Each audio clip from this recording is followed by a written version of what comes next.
Now, if I'm drawing a small circle, say up to a foot in diameter, the compass, well, that's the tool to use. But if I want a bigger circle, or I don't have a compass, I just simply make one.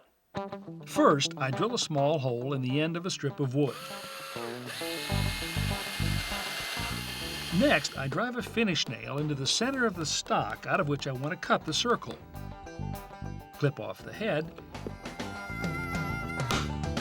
and insert the nail into the hole in the wood. Then, using a tape measure, I make a mark equal to the radius of the circle I want to draw. And drill a second hole at that location.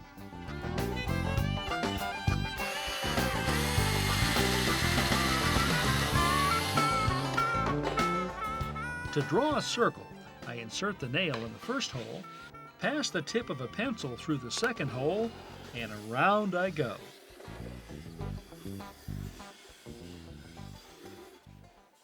Now, with this technique, I can make a circle of any size. Say I wanted one 8 feet in diameter. All I would need is a longer piece of wood.